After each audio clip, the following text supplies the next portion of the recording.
My name is Sasha Bowser and I'm a suicide attempt survivor. So obviously by the video and what I just said, I'm sure you can figure out what we're going to talk about today. This is like uncomfortable to talk about. Okay, so I just kind of wanted to sit down. I recently just got done with the 13 Reasons Why series or whatever, and because everyone was talking about it and they were like, it's so good, it's so good. I was like, dang, let me figure out what's like what's all the hype about. And then watched it and I was like, oh dang, that was pretty good. And what made me want to post this video is everyone, of course, is writing statuses like, I recommend you watch it, like, this is a real thing going on, blah, blah, blah, blah. Like, I remember one specific post was a girl who about a year ago, called me a bitch and cussed me out because she thought that I was talking about her, and told me about something that happened with my friend of 10 years who is obviously not my friend anymore for reasons that I will not disclose on this video, but all out of spite because she thought I was talking about her. And I was like, okay, you're gonna have something to say about that, but you're part of the problem. I'm not gonna go into very big detail. I was a self-harmer. I think I started self-harming in 6th grade. I wasn't really much of a risk cutter because I knew that people could see it and I'd get caught, and I really liked wearing dresses. So I would cut my hips and like my inner thighs, anywhere that wasn't really going to be seen. I do have a lot of scars from it. I have a few on my wrists, but nothing, I never cut deep enough to have to get stitches or anything like that.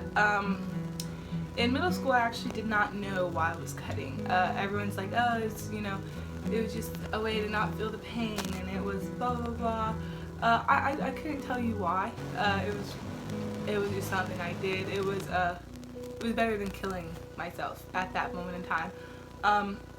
So my life, I've had amazing parents. I've had great siblings. My parents are my number one fan. Everything I do is probably for them, my family, and my son. I have been through a lot. A lot of people wouldn't know it. I'm very smiley. I'm very happy on the outside. I don't like to give people a reason to think that anything is wrong. I don't like to talk about my feelings, and I don't like to talk about what's wrong, ever. There's never a time where I will just voluntarily give you information about me, because I'm a very private person, and all you need to know is that I'm doing great and I'm absolutely fine. A lot of times that isn't the case. I recently, about a little bit over a year ago, I tried to kill myself. I took a whole bottle of pills and was hoping that I wouldn't wake up.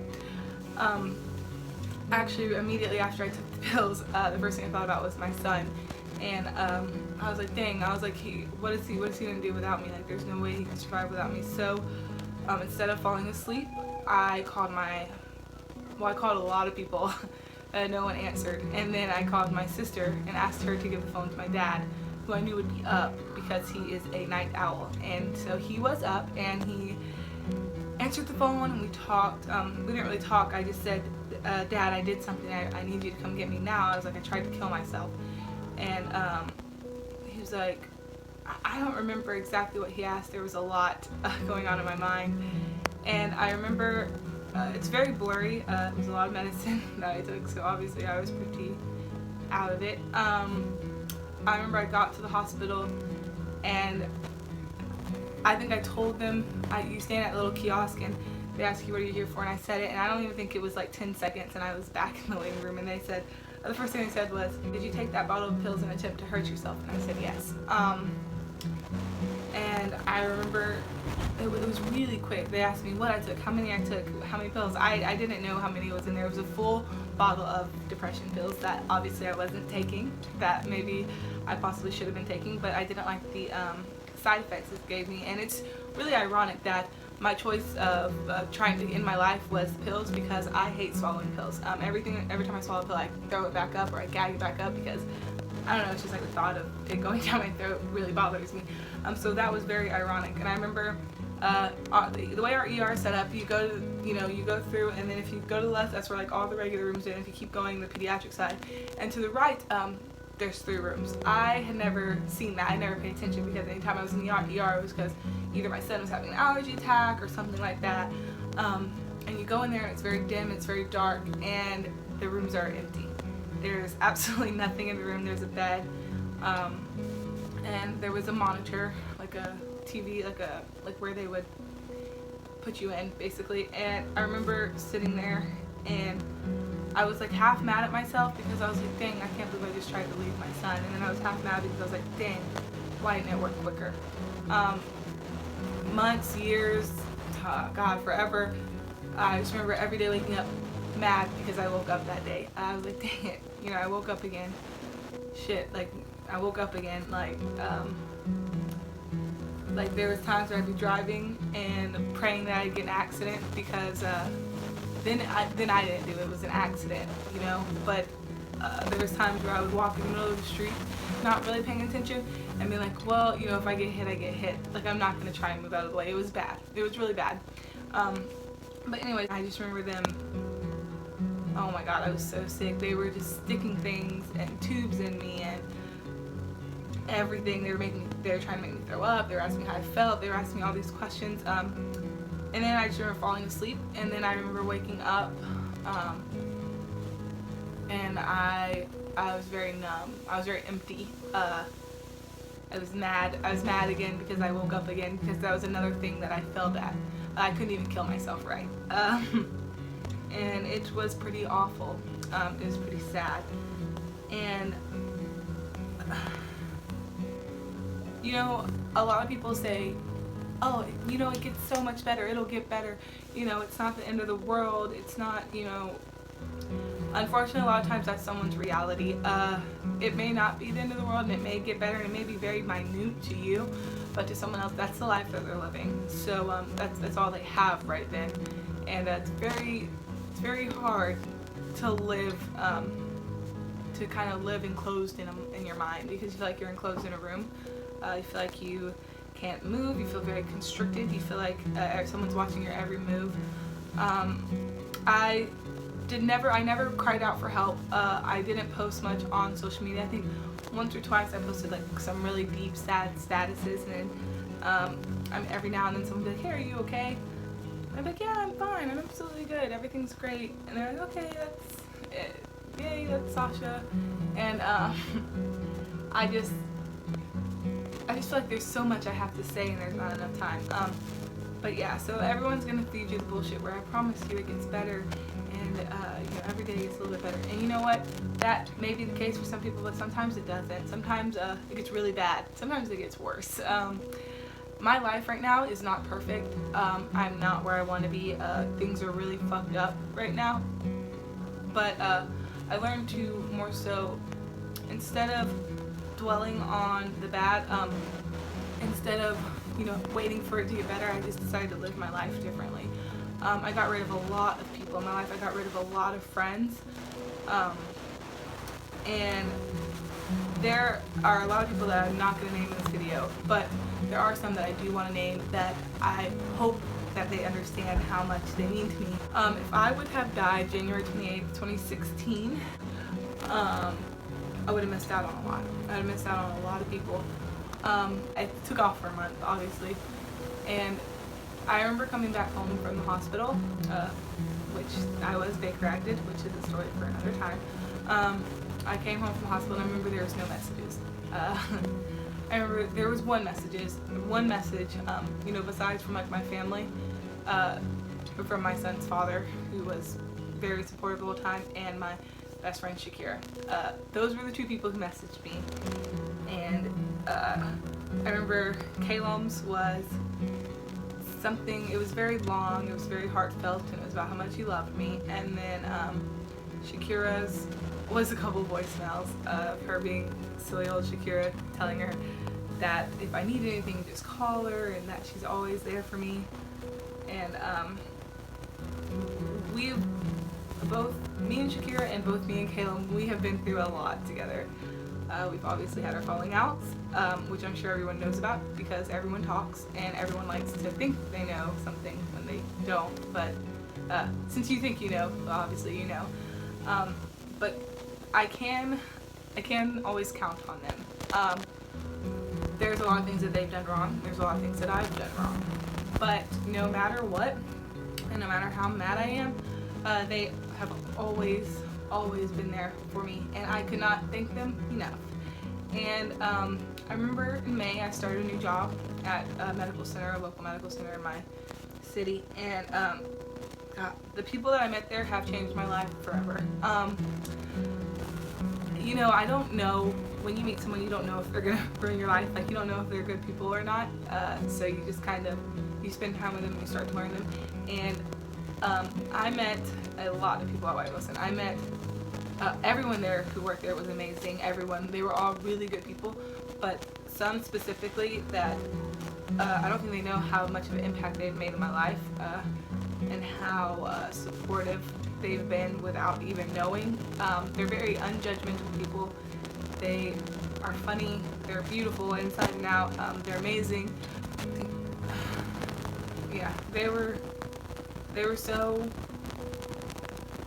helpful in ways that they didn't know, and they reminded me that people are really shitty. Like, yes, people are shitty, but there are some very amazing people still out there, and it's not always quantity. It's not how long you know someone, but it's quality. So a couple months later, I started school. I was in a couple weddings. It's a long story, but I'm here to say that a lot of you guys who are posting, oh, you need to watch this, you know, I just want to go back to the schools and talk to people. If you've never been through it, you don't know. And a lot of you are the problem, because you have to remember everything that you say to someone, everything that you do, everyone that you do, everyone that you tell who you've done, every picture that you take, everything that you say, everything that you share. A lot of it can affect someone deeply, and you would never know. There are so many people that I wish I could sit down and talk to them and be like, why were you so shitty? Why were you such an awful person? Some people I didn't even know were able to come in and steal my happiness, and I should have never let that happen. It was a lot going on all one time. I kept watching my family fall apart. There was nothing I could do. I was out of control, and the thing is, you're never in control. It's just a thought. You're like, oh, yeah, I have this, but the truth is you don't. Life is very fragile. Life is very short. So, you know, I may have some days left, or I may have some years, and I'm not going to say that I'm just healthy and I'm living life to the fullest, because unfortunately there are still some days where I'm very angry that I woke up, but then there are some days that I am so thankful that I'm here today. It was, you know, right after I obviously tried to kill myself, it made me realize that life is very easily taken, and it makes me so mad when I see people shooting each other over money, or hurting their kids, or hurting their children, or telling someone to go kill themselves online, because words, like, you know, the saying, sticks and stones may break my bones, but words will never hurt me, or whatever. No, words hurt. Words hurt really bad, because unfortunately once you say something, you can't unsay it, and it's always there. Obviously I'm guilty of this. I've said some mean things to people out of spite, out of anger. I've said a lot, but I try really hard to pride myself on being a good person and being a happy person. But it is always who you would never expect. I can promise you that. I remember when I told people, I didn't really tell people, but I got a tattoo, and people would ask, and so I would tell them every now and then, not everyone. There's a lot of people that didn't know, and if you do know, I'm sure you heard it from someone who thought they knew, or said they knew, or my good friend at one point. Suicide is not a light subject. Suicide is actually very serious, because there's so many times where I'm like, what if I would have died that day? There have been so many people posting on my Facebook, oh, Sasha, we were such good friends, and you were so good.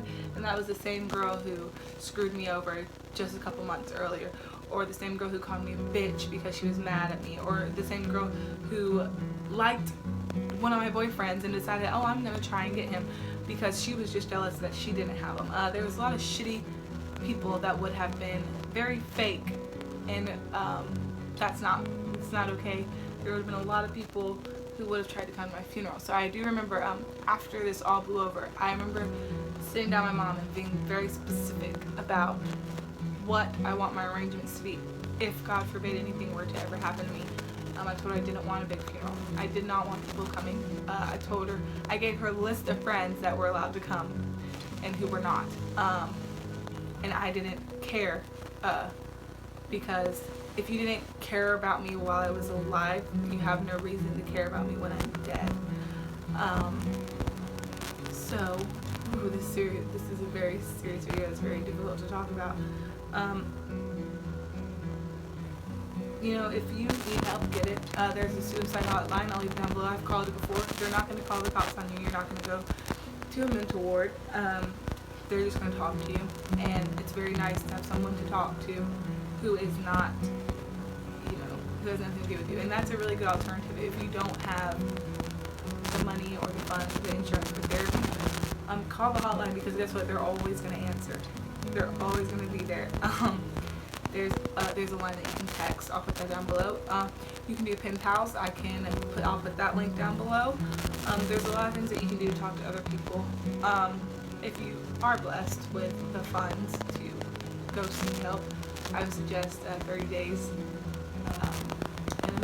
in the hospital, in an institute with people just like you.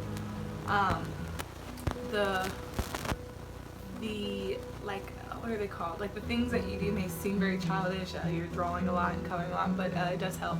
There's a lot of techniques and strategies to help you cope with your illness, because unfortunately, nothing really ever goes away, just subsides. And you really have to learn to live with that, because it's the rest of your life, and this is the only life you get. Now, I'm not going to say, I'm a suicide attempt survivor today. That doesn't mean that 2 years from now I might not try and kill myself again, because I don't know what'll happen. I don't want to, and I don't want to ever do that again. I don't want to ever let myself get like that again, but you never know, and you never know what someone's going through, so really be careful what you say, how you say it, who you say it to, because just because they seem like they have it all together, a lot of times they don't. I do have a lot of a story that led me up to where I was and where I am today and how I'm feeling.